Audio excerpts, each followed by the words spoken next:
if I sort all the payouts, most of the time I'm going to lose everything, and then every once in a while I'm going to win a whole bunch. This is a case where I don't have a lot to lose. This is the lottery ticket. This is venture capital. This is early stage, any kind of idea. And this kind of payout is called convex. And this took me, I'm ashamed to say it, 8 years to figure out why it's called convex. It's because if you have a little person and they stand right here and they look this direction, this curve is convex to them. That's why it's called convex. 8 years. Go figure. I'm not, sometimes I'm not smarter than other people. I'm just more stubborn. So now, if you're in a convex world, how do you create more value? The way you create more value is by lowering this line a little bit, by making the experiments cheaper, and by raising the magnitude of those big winners, because that's where all the payoffs come. So if you have a big winner but it only wins you a little bit, well, that's the only winner you're going to have. So if you mess up that opportunity, you've left a ton of value. Or to put it positively, if you can take your winners and push them further, then you can dramatically increase the total payout of this curve. So that's the convex curve. That's a very different world than the concave world. In the concave world, you have a large investment, and if you, most of the time, if we take all the payouts, most of the time you're going to earn a little bit, and then every once in a while you're going to have a disaster.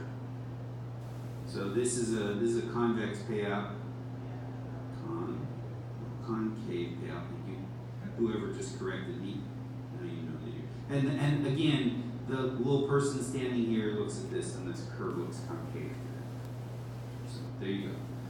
And how do you increase the value of a concave payout? You increase you can't decrease the investment very much, but if you can increase that payout, so this is like commercial banking. You know, you got the spread between what you pay on deposits and what you receive for loans. If you can get a little bit more interest rate out of the loans, then you can make a lot more money. Or if you can reduce the magnitude of the failures. Because commercial banking is driven, there's like 5 days in the history of commercial banking going back to the Medicis. And if you add up the losses on those 5 days, it's a larger number than all the profits of banking in history. Those disastrous days in banking are really disastrous. So if you can avoid those disasters a little bit, you can greatly improve the amount of value. So I finally figured out where the little guy stands, the little person stands, to see convex and concave. I finally figured out that part. And I realized, oh, a lot of the arguments in software engineering really come down to a change of context. If you're working in a convex world where you got nothing to lose, you should just try stuff quickly. And the quicker you can try stuff, the better. Long-term, short-term trade-offs is all tilted towards short-term. Right? This is going to be a failure. You're not going to have to live with this code, so just get it out there and see what happens. This is very, very different than a concave world where you've got a lot to lose, you have a worldwide banking system, and if you make a little tweak the wrong way, you're going to cost billions of dollars. You want to avoid that disastrous payout. In the convex world, you can't analyze your way to success. You have to just try stuff, and I'll explain how in just a minute. In a concave world, you've got tons of data. If you act before analyzing, you're an idiot. So another friend, Thiago Irai, says to me, you know what, you can put those two curves together. And It's actually like an intellectual non sequitur, but whatever. It works a little bit. Here's how it works. So let's say what we're searching for is a positive feedback loop. Something where the more value we create, the more value we create. That's what everybody's looking for. That's because there's tons of leverage in finding a new one of these. But it's going to be a surprise, because if it wasn't a surprise, somebody would have found it already. This isn't like, oh, we're going to be a little bit better at petroleum. This is like, we've never tried atomic power before, so let's try finding something completely new. So you have to just try stuff. And the nature of this process is that you try an experiment and it succeeds or fails. Succeeds or fails is actually the wrong words. The only failed experiment is one you don't learn from. You can't guess what's going to be successful. So you just put a thing out there and see how people react to it at this early stage. So you try another thing, and you try another thing. I use Twitter for this, for the ideas. Like, of all the things I could talk about, what might people want to hear me talk about? Well, I can't guess.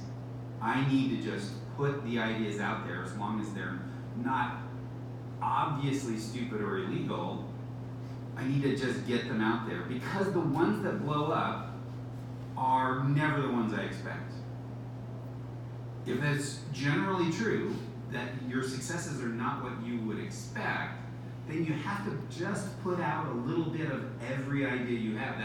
That's the best strategy you have, because you don't know which one is going to take off. And I call this the 6-up effect. The guy with the experimental soda pop who went through 6 iterations and then just gave up. Right? That 7th one, who knew, but it really worked well. So, for example, my most popular tweet ever, it was written around a Christmas dinner table with my oldest daughter. We were kind of bantering back and forth, and I said, well, being proud of 100% test coverage is a little like being proud of reading all the words in the newspaper. Some matter more than others. And I don't know why. I don't think it's the most profound thing I ever said. But it doesn't matter. My opinion doesn't matter. Because that tweet has been viewed more, retweeted more, liked, commented, etc., than anything else I've ever done. If you're in this stage where you can't predict success, your best strategy is just trying things. And the cheaper you can try them, and the faster you can try them, the better. Now, someday, you're going to try it, about the time you get here, this idea is just never, ever, ever going to work. And then you try something that seems to you about like everything else that you've ever tried, but the market reacts to it completely differently, qualitatively differently than anything else you've ever done before. So JUnit is an example of mine, right? I'd written 100 programs.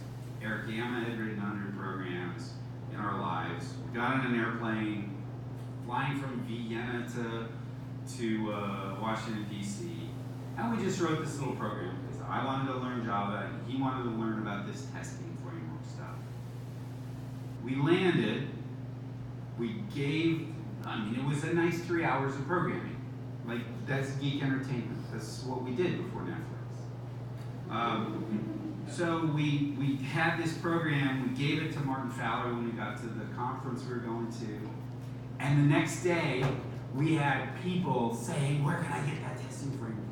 Like, up until that reaction, it felt no different to us than any other project that we'd ever worked on. It just like let's just fart around with this and try something out. So that's why when you're in this explore mode, your best strategy, your value creating strategy, is to try a little bit of every idea because you can't predict which one's going to take off. You can't predict which one of them is going to create this new cycle of value. JUnit, the cycle of value. The more people that knew JUnit, the more it got integrated into IDEs, the more it got integrated into school curriculums, the more add-on projects there were for it. So the more valuable JUnit got, the more valuable it got. Right? That's that cycle of value that you're trying to uncover. And releasing exactly the same software, those same lines of code, maybe even 6 months earlier, might not have triggered that same cycle. Releasing it 6 months later probably wouldn't have triggered the same cycle because somebody else would have scratched that same itch in the meantime. But that's that exploration mode. When you're in exploration mode, you want to have the most experiments you possibly can. And delay is the most expensive thing for you. Between the idea you think, here's this crazy idea, and the time you see how people really respond to it, the shorter and shorter you can make that, the more value you create as part of exploration. But now the game changes. Now we have this thing that's winning. And we realize, oh no, we're running out of, could be servers. Now we barely get enough servers. Now we're running out of disk space. Now we're running out of employees. We can't recruit fast enough. Now we're running out of floor space. Now we're running out of salespeople. The new game, when exploration ends, expansion starts. And expansion is a game of overcoming obstacles. There'll be some bottleneck you can't predict because you're in this crazy hypergrowth mode. You don't have time to look ahead and see what's going to get you next. You're driving in the dark. A boulder rolls down the hill. You got to get out of the way of it, but you can't go crazy solving that bottleneck because you're going to get another one, and you have to be ready for the next thing, and the next thing, and the next thing. Expansion is, the motto is one damn thing after another. It's just crazy. It's intense. It's very focused. It's not sustainable. But if you balk at any of these hurdles, then nothing's going to work. You're not going to create any value. All the problems in expansion are existential. So eventually, though, you start seeing the growth curves, and you say, oh, we didn't even know we needed to build our own data center, and then we scrambled to build the first one. But now we can kind of see, okay, here's what user growth is going to look like long term, and that means we need to double our data center capacity about every 18 months, and that means, okay, so the 20th data center is not a crisis. It becomes just part of normal growth. During expansion, every bottleneck you hit is going to be a surprise. And it's not because you're stupid. It's because nobody's ever done this before. Because if somebody had done it before, they would have already done it. The game of expansion is an engineering discipline of itself, of its own. And this is where a lot of the value of working at Facebook and seeing that culture came from for me. There were specific people who would just kind of hang out waiting for problems worthy of their wizardly prowess to appear. And then somebody would say, they would overhear in the cafeteria somebody complaining about the rack switches dying in some strange, mysterious circumstance. And they would say, finally a problem worthy of my powers. And they would jump in on that problem, and they would do mystical wizard-like things and fix that problem. And it might not be the perfect long-term solution, but that's fine. Because if the problem's not fixed, then the site goes down completely and we really have a problem. If it gets patched together long enough to last a while, that's the best you can hope for in expansion. That's a very different mode than the exploration mode, which is its own engineering discipline about, hey, there's this clever trick we can play just to see how users would react. Okay, so we'll play this clever, horrible trick, see how users react. Oh, they don't care. Once again, undo it, and away you go. Now, once you've gone through that crazy phase and you're starting to see, oh, this is the curve we're on, now comes a new game, the extraction game. And the extraction game says, I can make incremental progress on well-understood metrics. I can see where this is going. I know that I have to add this much capacity on this kind of time frame, and I know that I need to build this many offices, and I know that I need to hire this many engineers, and this many support people, and this many, the growth has become predictable. And here's where execution really matters. Really good execution, now that we're at large scale, means number one, continuing to grow. Number two, if you can edge that growth factor up a little bit, the absolute value of that is enormous because it's such a long lever. And return on investment becomes really, really important. Not messing up what you've done also has tremendous leverage. I mean, if you do, then you're in horrible trouble. So, I said that you have this growth loop. At some point, you also have this inhibiting loop where the more you grow, the harder it is to grow bigger. So this is called the logistic curve, where there's something that drives your growth and then there's something that slows your growth down. And it's just, it happens all over the place in nature. And it's the tug of war between this growth loop and this inhibition loop. And depending on their relative strengths at different parts of the curve, changes how tall this is. Now this is starting to look like a graph, and you look like the sort of people who are going to ask me, well, what are the axes of the graph? So here's how I think about it. I'm not sure this is the right answer, but I think of it as on the vertical axis we have some sort of payoff. Could be financial, could be the number of people we're helping, could be lots of things, but there's some kind of payoff.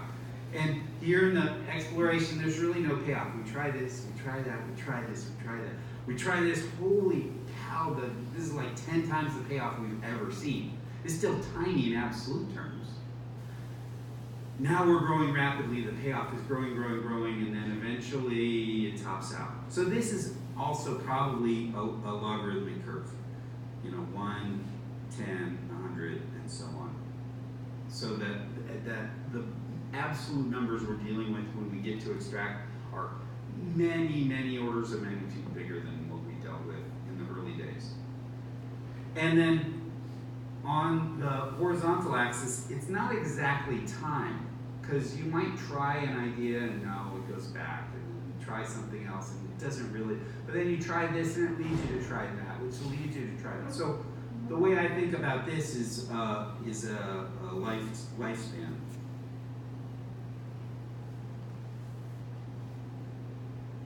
So this is the lifespan of your idea. You try one thing, it leads you to another, to another, to another. You're still not seeing any payout, but something smells like this is interesting. Now, when you go from explore to expand, the expected lifespan doesn't continue increasing because every one of these barriers to growth could be the end of this project. And then eventually, okay, now we have a sustainable business. Now the lifespan is starting to increase again at very high payout levels.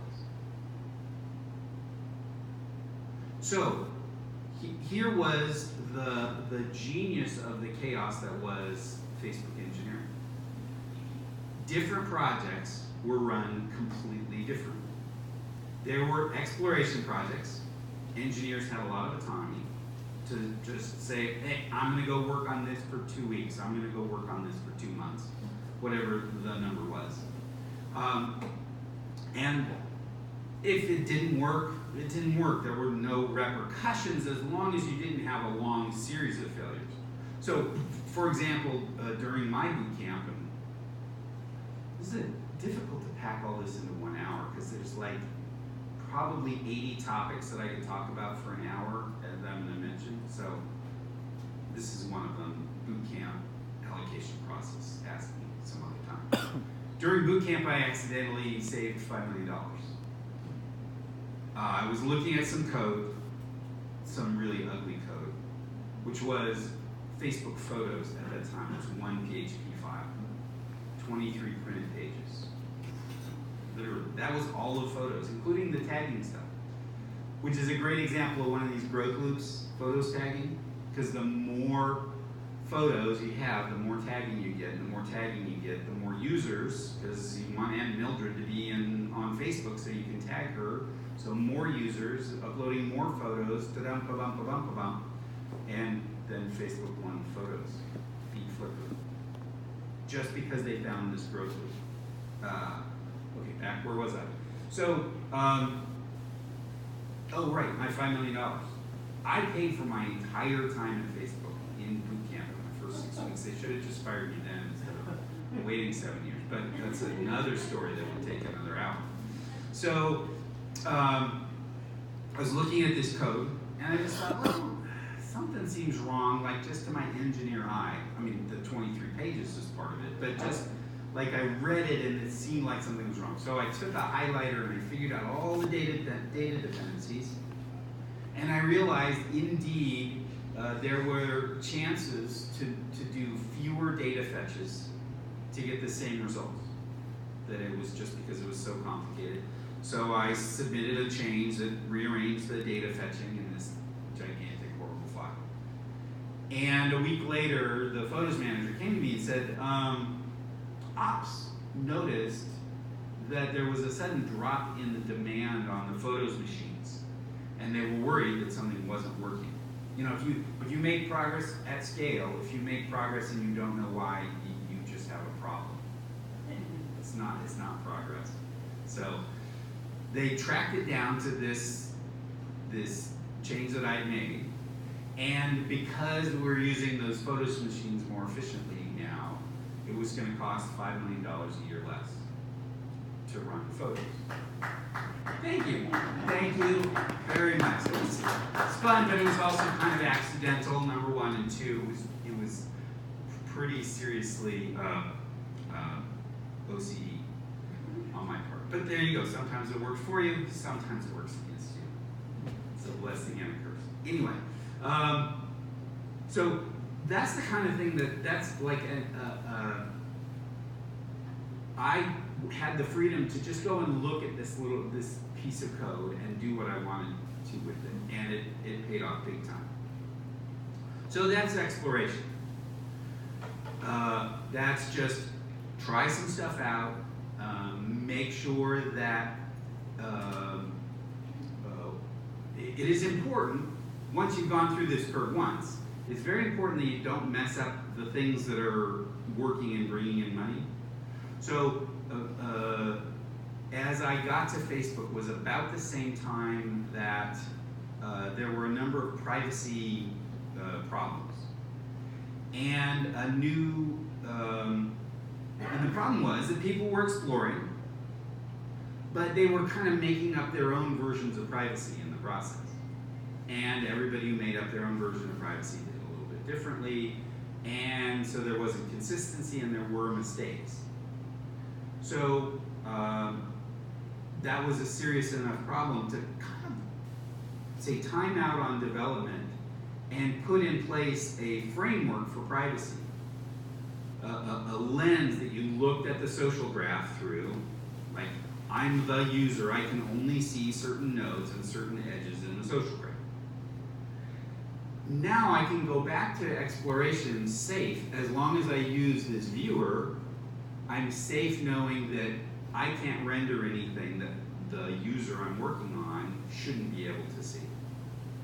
This is an example of what I call a playground. So if you're exploring, there needs to be, in the context of something that's already working, there needs to be walls. There needs to be a limit to the damage that you can cause in your explorations. So that within those walls you can explore freely, and none of the changes you make cause problems outside. So for Facebook, for example, this kind of privacy violation was one of those walls. Another very serious constraint is that you couldn't increase the load on the machines. So there was very careful performance regression testing. Because you could reduce efficiency by 1% and bring the whole site down. So before any change went out into production, it went through this filter that made sure that the changes that you made wouldn't slow things down in a way that would bring the site down. That's an example. So Facebook had these exploratory projects going on all the time. There was no central controlling authority for where innovation was coming from. If you had an idea, you would try it. If it worked well, you ship it, see how people actually liked it. If that worked, you expand it. If it didn't work, you discard it and move on to the next thing. So those exploration projects were going on. At the same time, when one of those took off, now the strain on the infrastructure would change, because all of a sudden you don't have 1 comment per second, you have 10 comments per second, because you have more popular stuff coming out. Ugh, things are falling over, you have to band-aid them together, and that's where this a legion of highly skilled technical people would jump in and solve these problems, band-aid things together to make sure that the site would stay up the next day. That was literally part of the mythology I was introduced to, was people driving to Fry's on their lunch, buying servers, racking them up, getting them booted up and working so that the site would stay up at 3 at the peak, because that's when all the students got out. Right? That's expand kind of stuff. That kind of, let's just make sure this gets up any way that we possibly can. So there'd be these explore projects, and sometimes somebody would say, oh, I'm working on XYZ, and thinking that's just the stupidest idea. Well, that's a great project to work on. Do you know this heuristic? You gotta work on the stupid ideas. If you can make working on a stupid idea cheap enough, you always have to try it. Because if it turns out not to be stupid, you really have something. And number 2, you don't have any competition, because nobody else is dumb enough to try this stupid idea.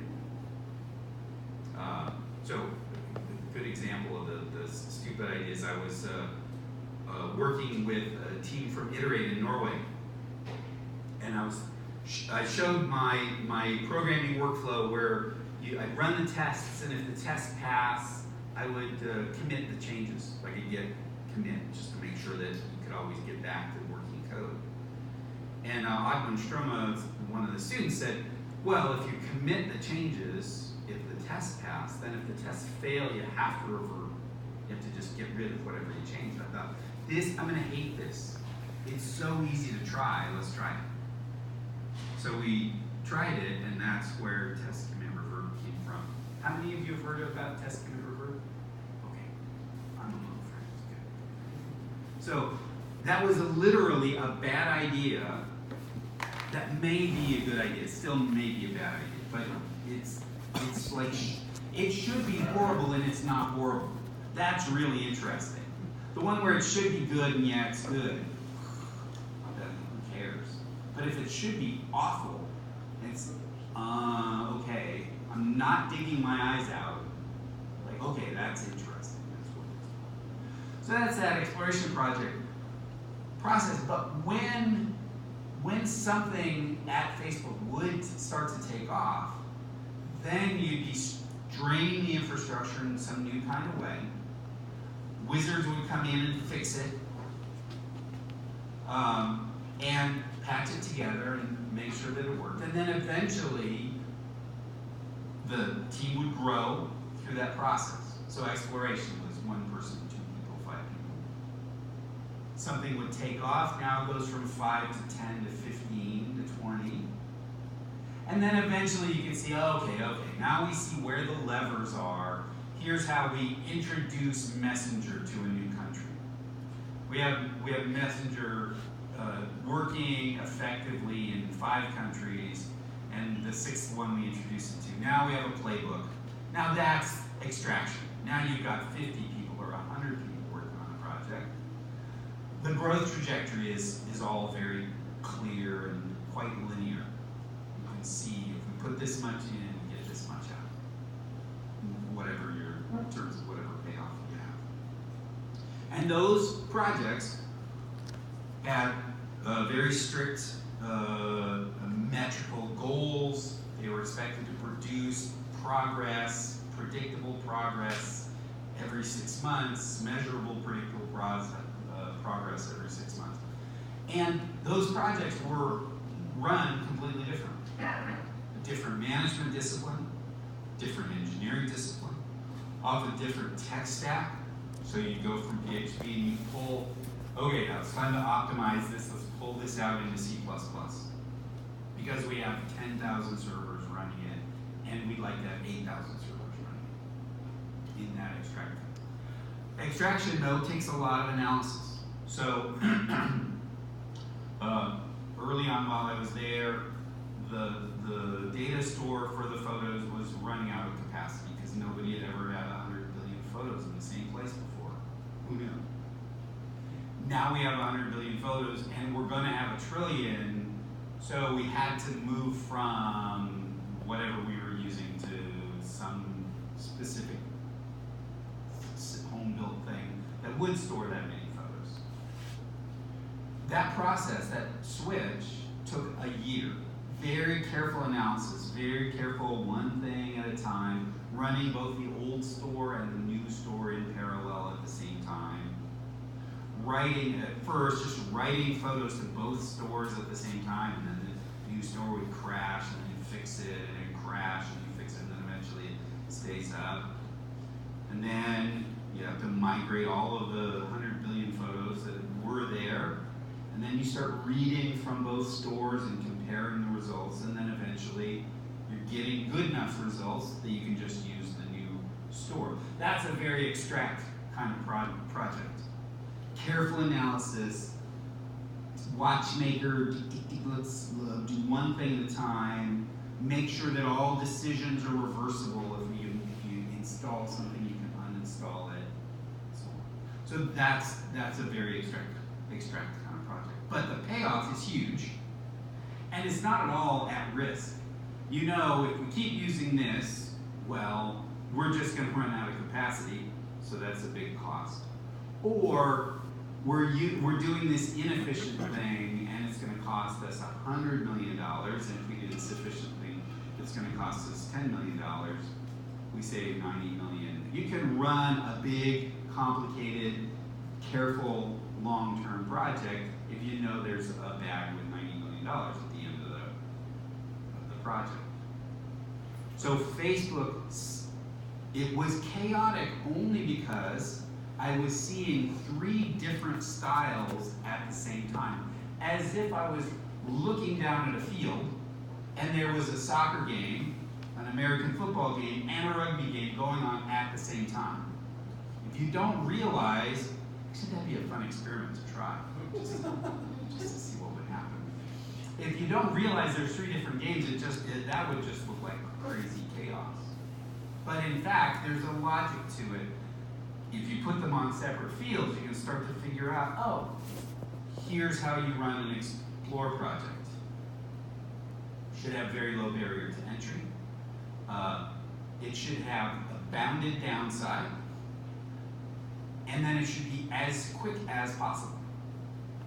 Small investment, small time frame, pressure to shorten the gap between idea and feedback but and you don't care about sustainability because you're going to throw away 9/10 or 99/100 of those anyway. That's very different than the way you act when you're extracting. We're going to live with this code for the next 10 years. Careful refactoring, careful unit testing, automation of everything you can possibly automate because you're working at such scale. The trade-offs are all completely different. So when I look at extreme programming now, I think I was just not asking the right question, the right first question.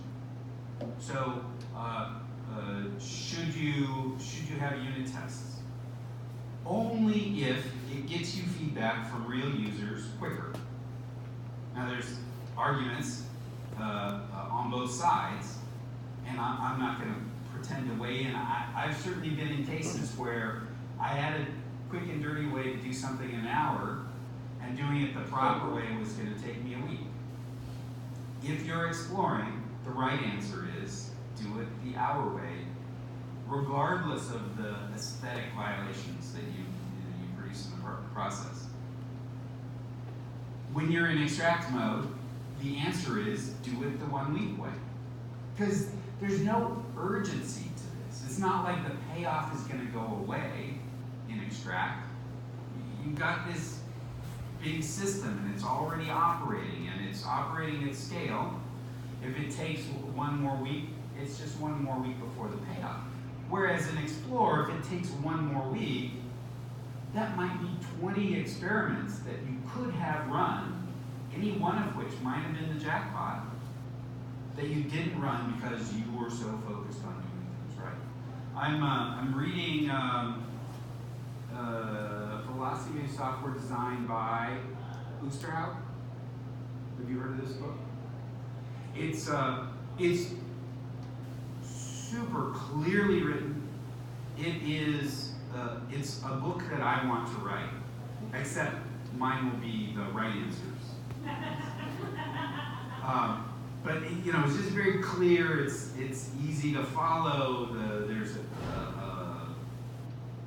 it's well written, but the problem is it's all extract stuff. This is absolutely how you should behave when engineering for extraction. Careful. He makes the distinction between tactical and strategic programming. Tactical is this short-term, quickie, unsustainable cowboy, and people just want to do tactical programming because they just want to see the answers. Yeah, if we're about to run out of money and doing things the right way would cause the project to not finish because we already ran out of money, then doing it the quick and dirty way is the right thing to do. If you're exploring, it's a style of engineering. It's tempting to think, well, there's proper engineering, and then there's kind of this quickie, loosey-goosey stuff that we do sometimes. And I absolutely object to that. There's a discipline of engineering for exploration. Just as there's a discipline of project management, there's a discipline of finance for exploration. There's the discipline of choosing the technology for exploration. It's just different than the discipline required to work at scale with a lot at risk and continue to make progress. It's not like one's engineering and the other isn't. There's exploration engineering, there's expansion engineering, and there's extraction engineering. And they're all proper in the right context. So the big arguments in software engineering, like no estimates. Well, no estimates makes a lot of sense in exploration. You haven't ever done it before. If you said, here's how long I think it's going to take, you're just making the number up. And in the time it took you to make the number up, you could have probably just run the damn experiment. So give me the answers. I don't want to know an estimate. That's very different than extraction. When we're going to spend, I want to know, are we going to spend $10 million doing this or $20 million doing it? Because it's a big number. And it may change whether this project's worth doing at all. Number one. And number two, we have the experience. By the time you get to extraction, you have the experience to make those estimates. So go ahead, take the time, do the analysis before you just act. Okay. Any questions so far? How much time do we have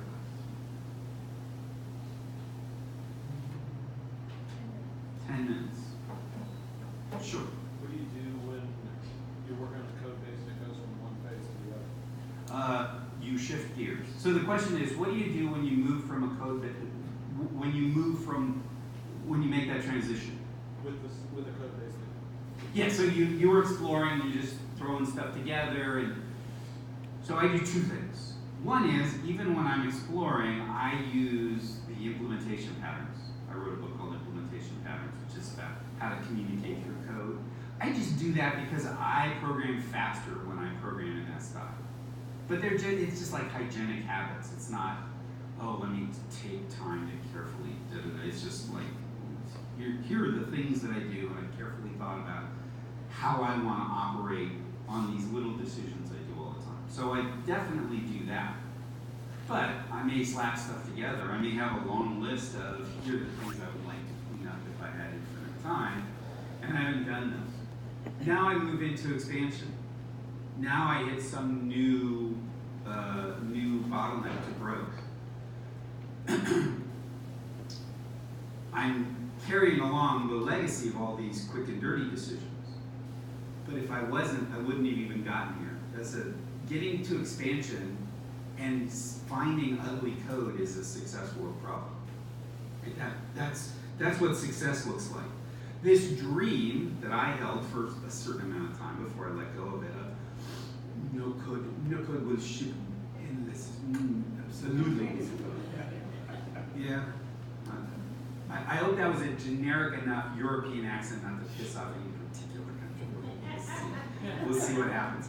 So that dream, I just gave up on that. Okay, so now we're in expansion. Now this ugly thing, this ugly hack we did just to get an experiment that got a big result, now that's coming back to bite us. I'm going to fix it up just enough to get the fix out there and validate it. I'm not going to do okay, it's going to take us 6 months to, we don't have 6 months, because we're going to have 8 more crises in the next 6 months, and we need to be able to respond to them. So I'm going to clean up a little bit in this little area where I am. I'm going to add some regression testing, so if there's not some kind of common error that people make that brings the site down, like performance problem, I'm going to make sure that that doesn't happen again. I can imagine much better solutions, but I don't have time for it. I'm just keeping up with growth, and another one, and another one, and another one. Now we get to extract. Now the pressure's off a little bit, and you have to change your habits. You have to say, now the cost of delay has gone way, way down. So if I want to spend a week cleaning something up before I do the 2-hour change, that can easily be the right trade-off once I get to extraction. So the first thing I do about it is just recognize there's 3 different styles. And if I'm playing soccer, I should play soccer. And if I'm playing rugby, I should play rugby. If I'm playing American football, I shouldn't be playing American football. But that's a different set of questions.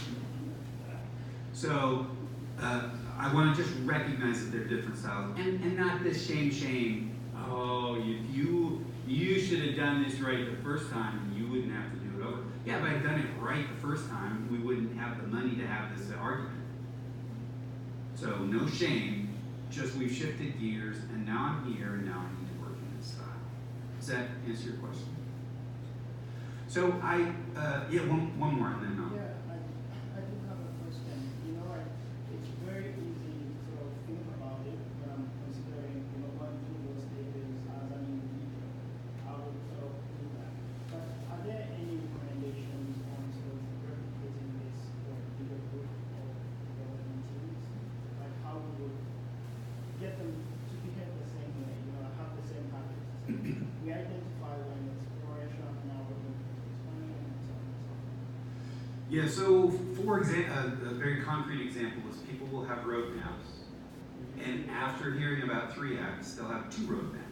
Will you repeat the question? Oh, so the question is, how do you get teams of people to start using these ideas? Is that a fair summary? So, for example, teams will have an explore roadmap and an extract roadmap. So they'll have crazy ideas that probably won't work, and they'll have things that we're sure are going to pay off, that are big investments for a relatively small reward. And keep those separately. Because if you try and compare the two, you're always going to pick the extract project. Because it's guaranteed to work, it's guaranteed to give you the payoff, you know how long it's going to take, and these explorations are just crazy stuff that never work until one does. So just having separate roadmaps is an example of the kind of thing. And then just introducing the vocabulary. There are people here tonight who've been applying 3X for years now, and they can tell you more about how they use the vocabulary.